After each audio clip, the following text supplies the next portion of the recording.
M B G speak کے ساتھ بلال غوری آپ کی خدمت میں حاضر ہے۔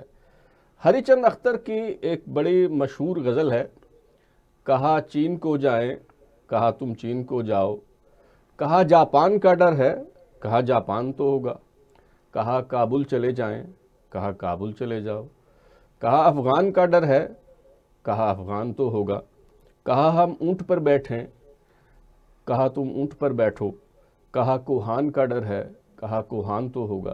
یہ شعر کچھ یوں یاد آئے کہ عمران خان صاحب بھی پاکستان کی سیاست میں کچھ اسی قسم کی حیثیت اختیار کر چکے ہیں۔ پاکستان کی سیاست میں خان کا ڈر مسلسل بنا ہوا ہے اور قیدی نمبر 804 فیصل آباد کے گھنٹہ گھر چوک کی حیثیت اختیار کر چکا ہے، جس سے جتنا بھی گریز کی کوشش کریں تو اس سے واسطہ پڑ ہی جاتا ہے۔ تو آج بھی ہم عمران خان صاحب کی سیاست کے بارے میں بات کریں گے۔ عمران خان صاحب کو ایک اور مقدمے میں سزا ہو چکی ہے، توشہ خانہ 2 کیس میں۔ اس کے علاوہ جو 9 مئی کے مقدمات ہیں اس میں بھی تیزی سے فیصلے ہو رہے ہیں۔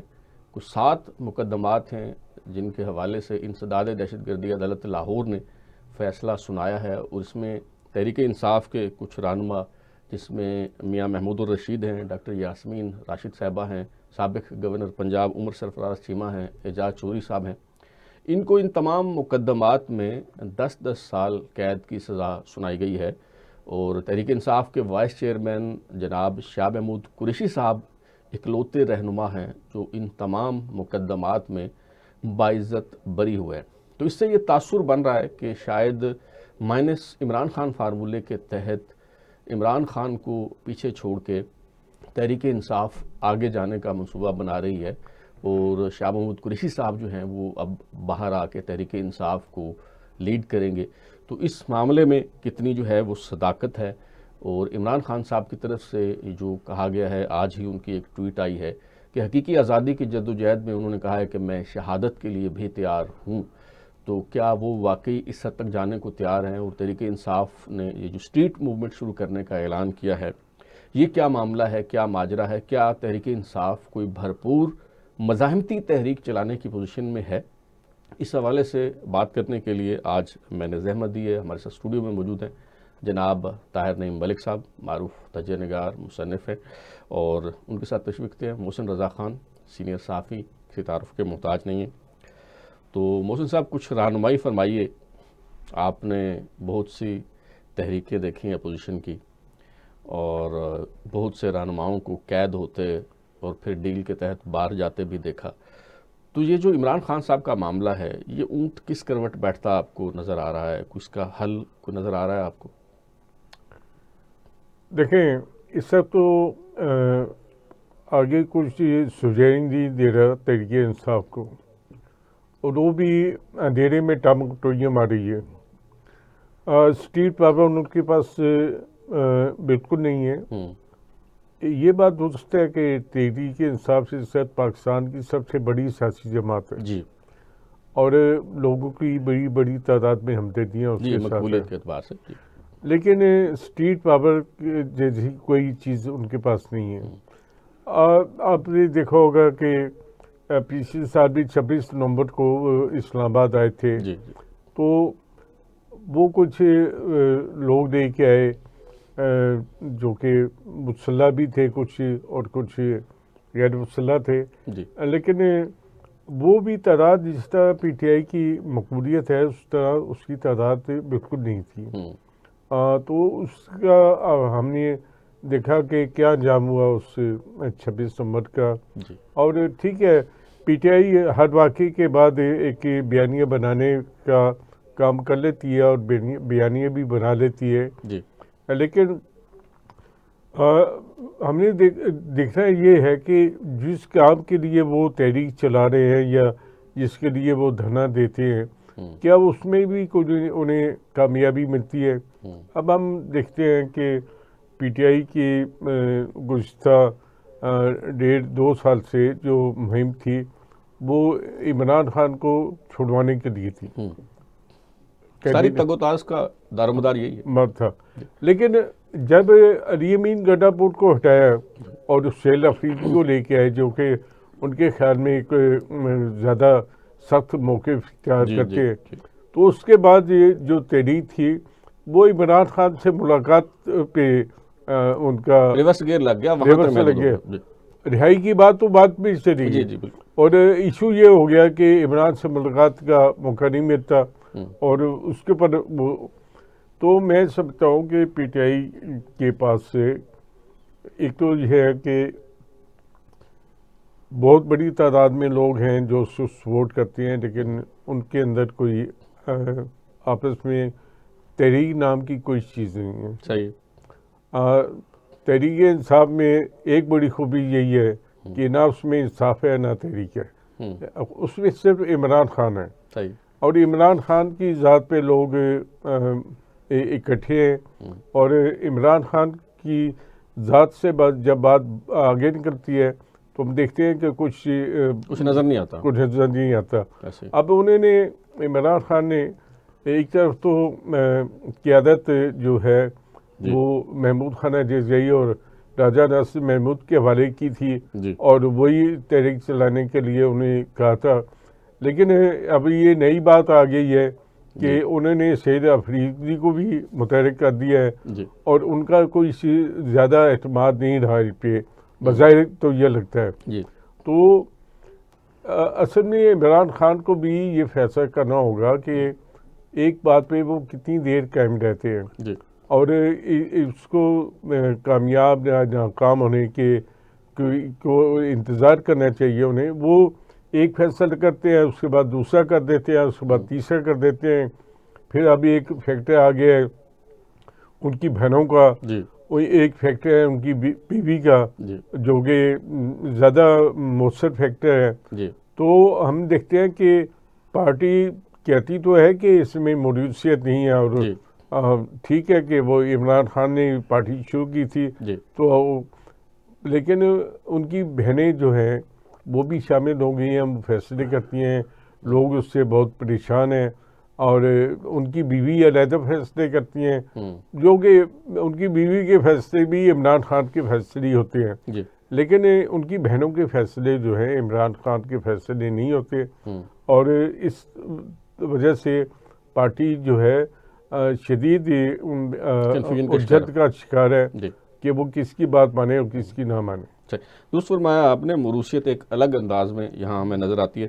ملک صاحب یہ رہنمائی فرمائیے، اس سے پہلے اس طرح کی صورتحال مجھے جو سمجھ آتی ہے جب ذوالفقار علی بھٹو صاحب قید تھے تو تب بھی کوئی اسی طرح کی صورتحال تھی کہ جو ان کے چاہنے والے تھے، ان کے جو کارکن تھے وہ تل ملاتے تھے، سڑکوں پہ آنے کے لیے بےتاب تھے اور پارٹی لیڈرشپ کہتی تھی کہ ہماری بات چیت چل رہی ہے، ہم کال دیں گے آپ کو، لیکن وہ کال کی نوبت کبھی نہیں آئی.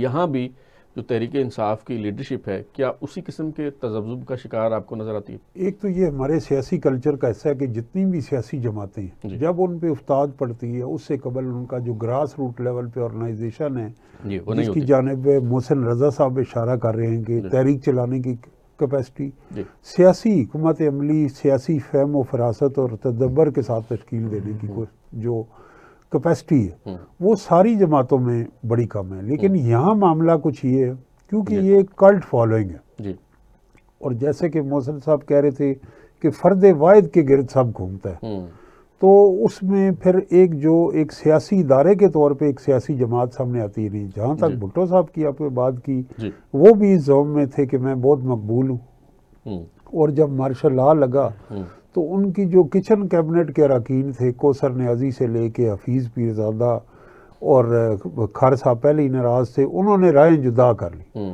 تو سیکنڈ ایئر آف لیڈرشپ کے بعد پھر پیچھے جذباتی نوجوان تھے، انہوں نے حکمت عملی تشریح کی. لیکن جب پیپلز پارٹی کی اگر آپ تاریخ کا آپ کا یہ سوال ہے تو میں سمجھتا ہوں کہ محترمہ بے نظیر بھٹو کا بہت بڑا کریڈٹ ہے کہ انہوں نے پارٹی بھی بچائی، باپ کی سیاست بھی بچائی اور ذوالفقار سے رائے جدا کی کہ یہ ہمارا راستہ یہ نہیں.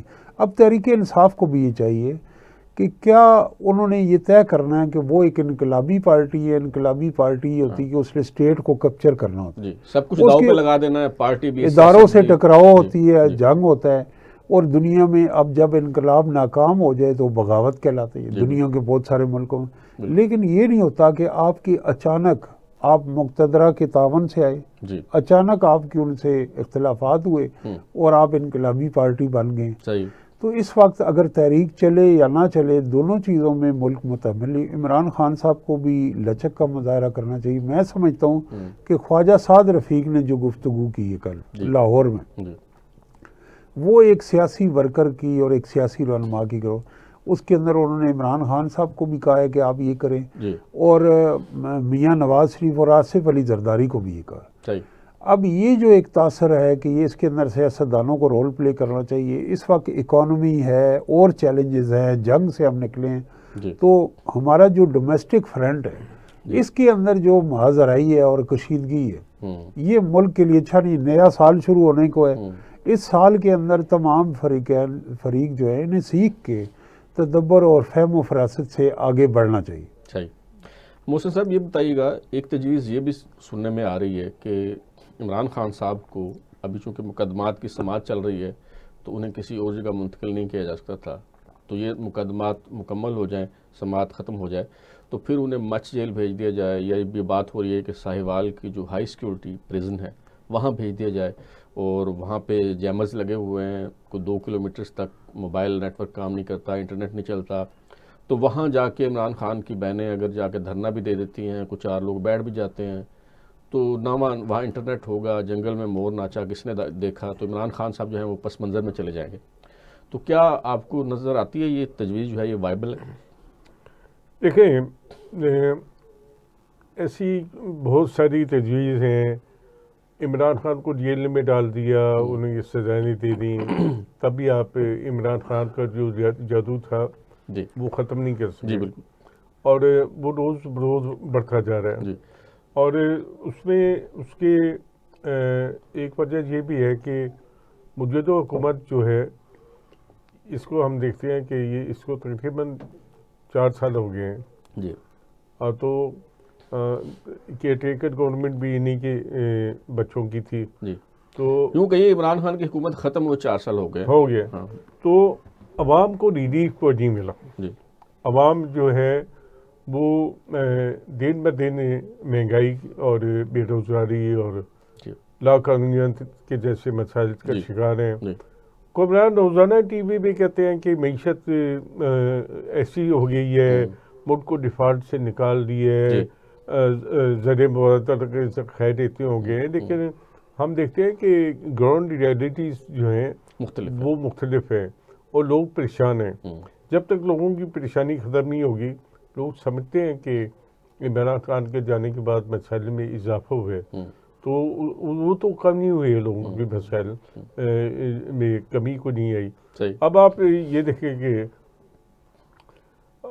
ایک بڑی اچھی بات ہوئی ہے اس عرصے میں کہ ایک جو جنرل فیض کی کورس تھی ان کو فوجیوں نے بڑی طاقت کے ساتھ توڑ دیا، اور یہ عدالتیں جو ہیں یہ کبھی عوام کو تو انصاف دیتی نہیں تھی، اور یہ پہلے بھی اسٹیبلشمنٹ کے لیے کام کرتی تھی اور آئندہ بھی کام کریں گی، اس میں ہمیں کوئی شک نہیں ہے.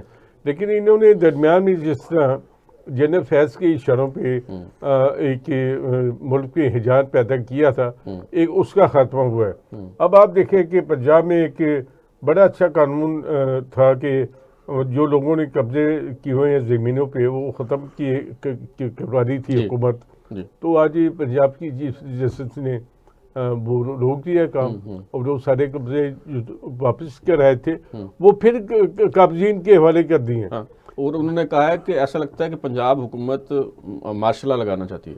تو آپ کو مرکز کا مارشل لا کو قبول ہے، غیر اعلانیہ مارشل لا قبول ہے. ہاں، تو آپ کو پنجاب میں اگر عوام کو کوئی ریلیف مل رہا ہے، آپ دیکھیں کہ پنجاب میں مریم نواز کے آنے کے بعد ہم نے دیکھا ہے کہ ایکسٹرا جوڈیشل کلنگ بہت زیادہ ہوئی ہیں، اور لیکن ہم آج تک عوام میں سے 1-2 کیسز ایسے ہوئے ہیں، ملتان میں ایک وکیل کا ہوا، اور زیادہ تر کیسز پہ لوگوں کا اتفاق ہے کہ یہ لوگ معاشرے میں نفسور بن چکے تھے اور ہمارا عدالتی نظام جو ہے ان لوگوں کو پکڑنے میں اور سزا دینے میں ناکام تھا.